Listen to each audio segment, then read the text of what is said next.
Welcome to another edition of Believe in Giants. Bob Papa, two-time Super Bowl champion Carl Banks. First look at the first place Eagles here in Believe in Giants. And Banksy, I know the Eagles bring up some very bittersweet memories for you, don't they? Sure. They've been that team that fans can always, or their players that fans of the Eagles can always kind of have a memory of, the Randall Cunningham play on Monday Night Football, still one of the top 10 plays I've ever been involved with on Monday night. Well, I wasn't even going to go there. No, but one of the top plays I've ever been involved with in my career, but it's still a top 10 play on Monday Night Football of all time. The punt in Giants Stadium that went 90 plus yards. It's so much stuff that Eagles fans would they'd always have something to say, but we got the rings out of it and it worked out okay. But we were you guys hated each other.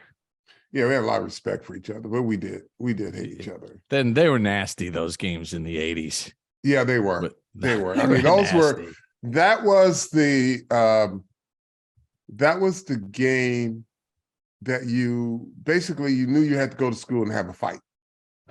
It was no negotiating, no talking to, the person. You say, man, I hope I can talk this guy out of wanting to fight me or whatever. You just went in knowing you had to fight. You woke up that morning saying, I'm going to school and I'm getting tossed out because we're going to fight. I'm not wearing my good clothes today. There's no good clothes going today. Good clothes today. We're fighting. I know it. They know it. And, it's, as they say, it's on sight. As soon as we saw each other, it was on.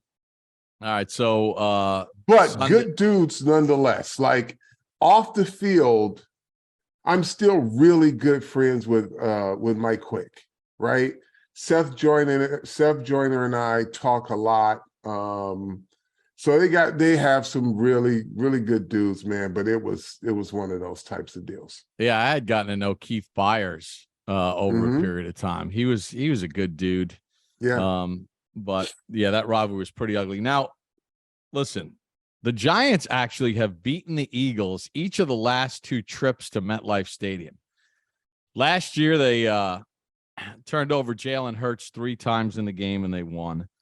And they won 2 years ago. Hard to believe that in the Joe Judge era, the one thing he does have is a sweep over the Eagles at MetLife Stadium. But this is a tall order coming up on Sunday because this version of Jalen Hurts, this is MVP level Jalen Hurts. Yeah, they're playing. There's a reason why they are the best team in football. And I called Mike Quick, random phone call one night, and I said, Mike, it's disgusting how good the Eagles are. And it really is. It's just disgusting how good they are. Good wide receivers, very good offense, defense that gets after it. And yet here we are. They got to play the game. They are talented. They are the best in football for a reason. But they got to suit up and play every Sunday, and they got to prove it every Sunday. And there are humans playing the game, and this game will present some different opportunities for and against you, no matter what your record is. And it's just a matter of how you are able to overcome that. They had a situation when they played the Texans that you could see they had some hiccups, but they overcame that. They couldn't overcome what Washington did to them. So, but that's only, that's one loss and one scare pretty much. Everything else they've rolled right through. But and they were in a battle with Indianapolis too. Yeah. And then they overcame it. Or I should say Indianapolis couldn't overcome themselves because they had some opportunities in their game. So there will be some opportunities. But if you're sitting at home, folks, and you're handicapping this and you're doing your matchups, I would probably say across the board, Philadelphia would be favored. player for player, matchup for matchup. I would just say, with the exception of Sexy Dexy in there, who's been as good as anybody in the middle, but they've got good players across the board. They know how to attack your offense, and yet they have to play the game. Exactly. They have to play the game, and that's the beauty of sport. There is a theater of the unknown. I mean, what happens if a key player gets hurt early in the game? Happens. What happened to the Giants?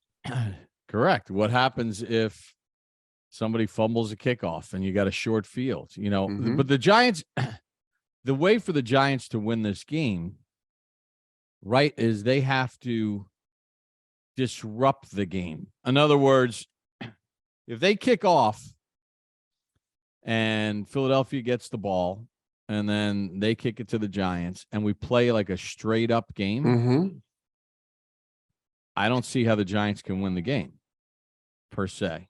But if the Giants force a turnover, make an above and X's and O's play, like you think about the catch that Skoranek made on Thursday Night Football at the end of the game from Baker Mayfield, the key to winning drive.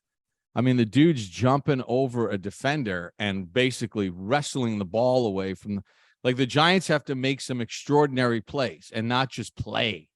Yeah, and Darius Slayton had a play like that in Dallas. And think about the Giants give the effort that they had in Dallas with the few extra healthy players they have back now. There's a path to victory. What is the blueprint to victory? What is the path to victory in your eyes? You've studied it every which way but Sunday. Well, you got to take care of the football. That's first and foremost. You can't turn the football over, and you're going to have to run the football. Like the Eagles linebackers are probably their weakest link on their team. They're inside guys, that is. And I'm starting to see a pattern around the league where they just get some guys and put them in there. But you've got to be able to attack them with your run game. Won't be easy, but you have to be able to do that. And you're going to have to get your runs up around 20, 25. And if that includes Daniel Jones, so be it. You're going to have to get Saquon Barkley more involved in the passing game. So they've got to figure out how to protect the quarterback and relieve him of that duty. He's been in there. I think in press conference yesterday, one of the writers asked, they asked Mike Kafka, is he, why doesn't he get Saquon Barkley involved more in the passing game? And my interpretation was, hey, we have a revolving door in the middle of our offensive line, and we need him to show up there. Sure. Because he said we'd like to. The plan moving forward is to get him involved more, but until Glowinski had back spasms the morning of the game, and let's face it, he didn't play well. So when you take a look at that interior triangle there of left guard, center, right guard, if that's not functioning at a decent level, Barkley cannot be in the passing game because his role in the passing game is to be helping the block. Yeah.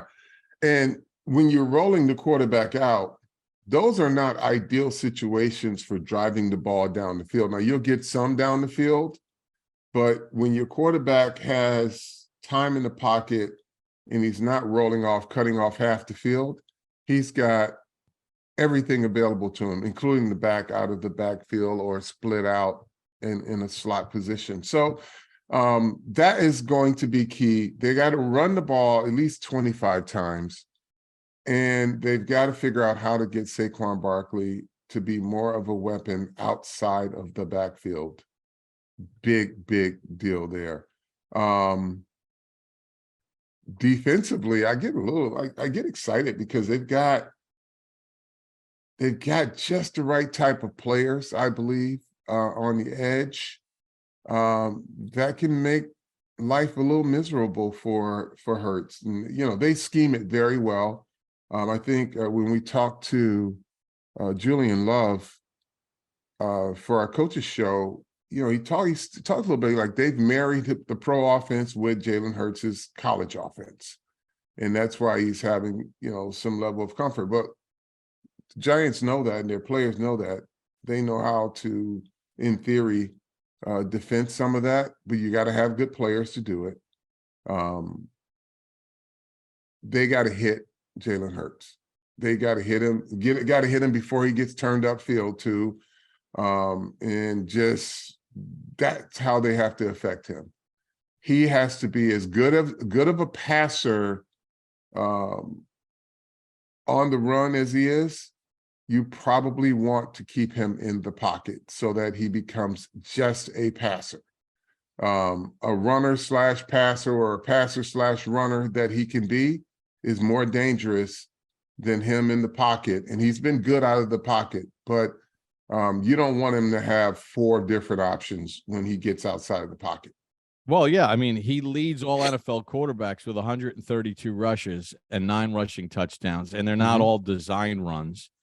And he's second in the NFL in big plays, meaning passes of 20 or more yards plus runs of 10 or more yards. He's got 63. Mahomes has 66. So, yeah, I mean, you're 100% right. Your best chance is to keep him contained, muddy up the pocket, and force him to have to throw from there, because once he gets going, all options are on the table. And he happens to have 2 of the better receivers in the National Football League in A.J. Brown and Devontae Smith. Yeah, and so I'm not minimizing what his effectiveness can be from the pocket. It's just that he's less effective running the ball when he's in the pocket. As simple as that. Like I'd rather have him as a traditional quarterback looking for Brown and Smith than him on the run looking for Brown, looking for Smith, deciding what defensive back he wants to truck. So make him a pocket passer. Live with that. That's it. Listen, it's really weird too, because someone asked me out of the blue and I didn't know what they were talking about. And they were like, oh, Tay Crowder had something to say and Rodarius Smith had something to say. No, Rodarius Williams. I'm sorry, yeah, Rodarius Williams. And I got a chance to see Rodarius's information. I'm not sure what he was talking about. I don't know if he was talking about the tie. He says it's hard to live with. I got to swallow this one, go to sleep. I don't know if he was talking about the tie or playing time. I can't imagine. He can't. He's played in 6 NFL games. How could it be talking about playing? I can't time? imagine. Yeah, I can't imagine. Tay Crowder, pretty clear about he's upset he didn't get any burn. And he should go watch my Papa's Perspective, the Giants Huddle podcast. He should go watch the Papa's Perspective episode that's up this week with Jason Sehorn, who didn't play a single snap on defense his rookie year. Yeah. And he tells the story of going to Mike Nolan, and Mike Nolan saying, yeah, you're bigger and faster and more athletic than the guys playing, but I don't trust that you know where you need to be. And if you're not where you need to be, you create a big problem with our defense. And the light went off in Sehorn's head of, it doesn't matter that I'm the best athlete on the team and I'm faster and stronger and quicker than these guys playing in front of me.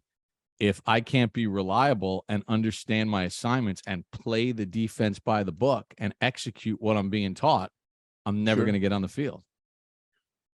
Well, I can say with a pretty good level of certainty without even talking to Wink Martindale or any of those defensive coaches, part of the problem with Tay Crowder is that they don't trust that he will be where he's supposed to be. Plays with a lot of energy, just doesn't be where he's supposed to be at times. And, I have a love-hate relationship with both him and Jalen Smith. Jalen Smith, can be a lot more disciplined than Tay Crowder at times. But listen, your message has been heard, Tay. Now, careful what you ask for, because they'll end up putting you back in the game at some point. Don't screw it up, because you're really not that good when you're running around not playing disciplined football. You can be very effective, and I dare say good, when you're doing what you're supposed to do and letting your ability come out. But I'm not in the practice, and they were, so they made the decision not to play you a lot of snaps for a reason. And I suspect it's because they can't trust you. Yeah, this is the best meritocracy I've seen in a while around the Giants, where we have seen over the last couple of years or whatever, we've seen some guys, and I've seen it over the years, and I know you've seen it over the years because you played, where it doesn't always work that way, where it's a meritocracy, where there's teachers' pets that no matter what seem to get rubber stamp through. So, the teacher's pets normally are the guys in this situation, this meritocracy, are the guys that are consistent, are the guys that they can count on, that they can trust. Exactly. And you got to be able to trust. Yeah. Because it's one blown play here. And when you're not good enough, Bob, they don't have to be married to anybody on this roster. They're like, you ain't good enough.